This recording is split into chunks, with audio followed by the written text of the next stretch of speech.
Madame, Messieurs, chers amis téléspectateurs, une fois de plus, salut. Sachez que vous êtes sur People Magazine, votre émission culturelle consacrée essentiellement aux stars d'ici et de la diaspora. Pour ceux qui viennent de nous rejoindre, sachez que je suis en compagnie de Massé Malon, grande gueule incontestée de l'année 2010, décernée non pas par moi, mais par l'ensemble des médias du Cameroun, et qui nous parle aujourd'hui de la musique dans son ensemble. Et pour parler de probité morale aujourd'hui, j'ai invité Massé Malon qui a décidé de porter plainte contre certains artistes du Cameroun pour diffusion des images obscènes, pour incitation à la pornographie. J'ai avec moi Massé Malon. Alors, pour continuer dans ce registre, il y a une grande rumeur qui fait état d'une plainte que tu aurais déposée contre certains artistes de Bikoutsi. Au motif?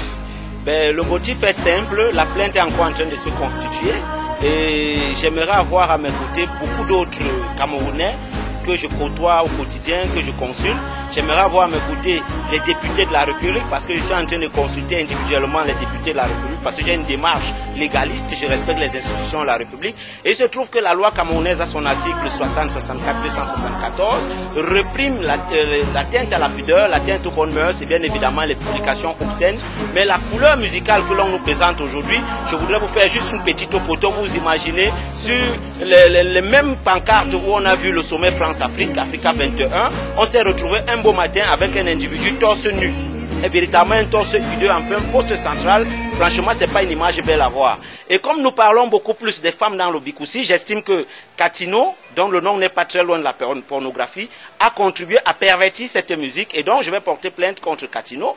Et également Lady Ponce, qui depuis un certain temps fait circuler un vent de pessimisme auprès de nos femmes, en ce sens qu'elle les pousse pratiquement à valoriser beaucoup plus les bas instincts, le ventre, le bas-ventre. Et quelquefois, elle va même plus loin en demandant aux femmes de se livrer dans les parties des jambes en l'air parce qu'elles vont mourir et laisser tout ça. Moi, j'estime que ce n'est pas des messages qu'il faut diffuser auprès des Camerounais. Et je vais plus loin encore au niveau des publications obscènes. Vous savez que Elise Mbala Meka, qui a commis sur le marché un ouvrage Une nuit dans les Sissongo, je vais prendre juste ici un titre d'illustration, la page 47 de son ouvrage, où elle fait demander à un de ses héros, à Akeva, que savez-vous faire de vos 5 mains et de vos 5 doigts autant pour moi? Et Akeva répond tout simplement, je sais tenir un sexe fermement et le manipuler. Je trouve que dans une république comme la nôtre, qui est en plein chantier, en construction, il ne faudrait pas qu'on détruise ce qu'il y a de plus essentiel à nous, c'est-à-dire les valeurs républicaines, les valeurs d'éthique, les valeurs de moralité. Ce n'est pas un fait du hasard si le président, lorsqu'il a pris le pouvoir en 82, a commis sur le marché un ouvrage pour le libéralisme communautaire, où justement il faisait valoir des valeurs de rigueur et de moralisation. Et il se trouve que ces 3 femmes dont je suis en train de parler là, sont pratiquement les porte-étendards de la pornographie dans le monde artistique. Et donc je porte plainte contre ces 3 dames, non pas parce que je les déteste, la preuve, elles sont très jolies, les Camerounais les adorent, mais parce que leur contenu intrinsèque ne donne pas... c'est-à-dire que ne donne pas pratiquement à valoriser la femme. Est-ce que vous pensez que vous serez suivi? Est-ce que vous ne prêchez pas quelque peu dans le désert? Moi, je sais que l'État du Cameroun est un État sérieux. Je vous ai dit, je suis légaliste. Si on a condamné un journaliste, Georges Gilbert Baonla, pour publication obscène, je crois que c'était en 2007, je ne vois pas comment on ne pourrait pas condamner Katino, Lady Ponce ou Elise Mbala Meka. Notre loi est claire. Atteinte à la pudeur, publication obscène. Franchement, cela se condamne. Moi, je me situe à ce niveau. Je ne me situe pas au niveau des individualités. Moi, je suis dans la sphère véritablement universelle et je voudrais que notre loi soit appliquée. Et avec la plus ferme des rigidités. Oui, Massé Malon. Qu'est-ce qui explique quand même, c'est vrai quand même qu'on remarque que la plupart du temps, ce sont les artistes féminins du Bikoutsi qui se livrent à toutes sortes d'obscénités, que ce soit dans la mise vestimentaire, que ce soit à travers les paroles et les messages qui sont censés être le fond même de la chanson. Alors Massé Malon, qu'est-ce qui explique ces dérapages? Mais les dérapages sont simples, c'est que notre société a appris à admettre, à recevoir du n'importe quoi. Vous savez, avant, ce n'était pas évident de voir quelqu'un parcourir les rues en DVD ou en VCD. Le préfet, à lui tout seul, était capable de prendre une décision pour proscrire tout cela. On a vu à Douala, à un moment donné, le délégué du gouvernement a pris des décisions. Ça a eu une influence dans la société. Mais j'ai comme l'impression que de plus en plus, nous tolérons cette façon de faire, sous prétexte que nous vivons dans un monde moderne et que nous devons nous arrimer aux normes international. Vous pensez un seul instant que les Américains sont fiers de vivre cette liberté en plein air comme ça? Là, moi, je ne crois pas. Les réalités qu'on nous présente dans les films, ce qu'on appelle ici l'American Way en live, je crois qu'aux États-Unis, c'est véritablement puni. Hein? C'est-à-dire s'exhiber en public avec des tenues dénudées. On ne se balade pas dans les rues n'importe comment, même aux États-Unis. Il est temps qu'au Cameroun, qu'on apprenne à appliquer nos lois purement et simplement. Je prends un cas simple, l'homosexualité, même chez les Occidentaux, vous n'avez qu'à lire l'ouvrage de Françoise Dorin dans Jupe et Culotte, où les Français n'ont pas le courage de se regarder dans les yeux et de voir les homosexuels dans la rue. Combien de fois nous les Camerounais, pourquoi est-ce que nous voulons tolérer ça? Alors que notre loi, son article, que je crois c'est 57 bis, justement condamne l'homosexualité.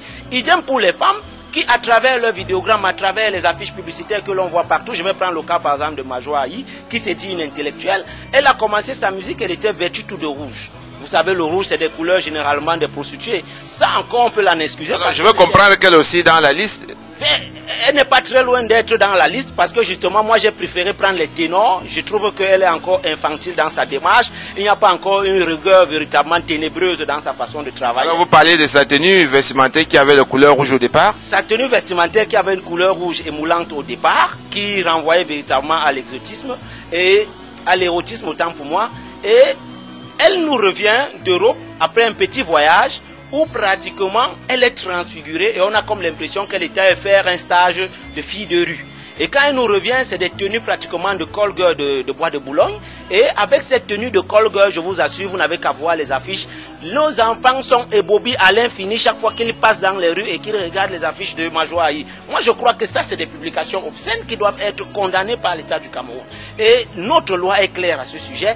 Pourquoi est-ce qu'on ne traînerait pas Majoa Aïe devant un tribunal? Pourquoi est-ce qu'on ne traînerait pas Katino, Lady Ponce ou bien Elise Mbalameka? Ce d'autant plus qu'il y a actuellement dans notre société ce qu'on appelle un préjudice moral et matériel que toutes ces musiques et toutes ces affiches nous causent et toutes ces publications. Moi, je crois qu'il est temps que ces artistes qui passent le temps à s'exhiber dans les médias, qui payent les animateurs de bas étage pour qu'ils fassent la promotion de la pornographie, que ces artistes cessent d'aller dans les médias, se pavaner et parler à haute voix comme des criminels qui s'avouent criminels. Donc en réalité, c'est une image triste et macabre. Il y a un préjudice moral et matériel qui est subi par l'État du Cameroun à travers ces publications obscènes et l'État doit sanctionner ces personnes. Alors, est-ce que vous n'avez pas remarqué que ces mêmes personnes qui font l'apologie de l'obscénité à travers la musique, leurs musiques quand même, par contre, sont suivies et leurs vidéogrammes sont regardés dans les hautes sphères de la nation? Je vous ai dit, je ne gère pas les égos des individus ou les goûts des individus. Moi, j'essaie de tout faire pour me hisser sur la sphère patriotique nationale. Donc, j'estime que l'État du Cameroun a des droits et ces lois doivent être appliquées. Ma démarche n'est pas une démarche fantaisiste. Je suis en train de vous le dire, j'insiste là-dessus. Donc, un ministre peut aimer cette musique, et je voudrais vous dire, si ces ministres aiment cette musique dans leur chambre, peut-être à huis clos avec leurs femmes ou bien des amis, jamais en public. Vous avez vu un ministre s'exhiber en public avec cette musique? Moi, j'ai comme l'impression que les gens se fantasment autour de l'idée comme quoi les Camerounais adorent les musiques pornographiques. Je vous dis, c'est non, c'est faux. Parce qu'en réalité, quand vous allez dans les domiciles, dans les bureaux de ces ministres, ce n'est pas ces musiques que vous écoutez. Quand vous entrez dans un ascenseur, vous écoutez du bon Richard Bona, vous écoutez du bon Banou Dibango, vous écoutez Mblik Bassi, vous écoutez les Makas, mais vous n'écouterez jamais les calébasseries de Gimba de Lady Ponce, je vous dis. Donc il faut que les gens cessent de donner l'impression que toute la République consomme ces musiques-là. C'est très faux. Alors, M. Massé Malon, est-ce que quelque part tu ne serais pas nostalgique? Est-ce que l'époque du professeur Gervais Mendoza ne te manquerait pas par hasard? Parce qu'on se souvient qu'il a quand même œuvré dans ce sens. Ben, même à l'époque du professeur Mendoza, on voyait toujours les artistes de Bikoussi s'exhiber à la télévision nationale. Rien n'a changé du tout. Le professeur, peut-être, c'est un homme mythique dans sa démarche, c'est un littéraire engagé, quelqu'un que nous respectons tous. D'ailleurs, à travers la voix du Sénat et ses musiques, je crois qu'il a donné du goût et du rythme aux Camerounais. Mais le drame, c'est que malgré sa démarche profonde, éclectique, qui voulait vraiment instruire les Camerounais, on a vu un programme déviance qui a contribué justement à faire dévier les comportements des Camerounais parce que justement, on mettait de l'emphase sur ces comportements. Moi, je ne me situe pas au niveau de mettre l'emphase sur les comportements de ces personnes. Je dénonce tout simplement en présentant quelques petites diapositives des comportements et même des photos que l'on voit au quotidien de ces artistes. Je ne vais pas faire une propagande de cette musique.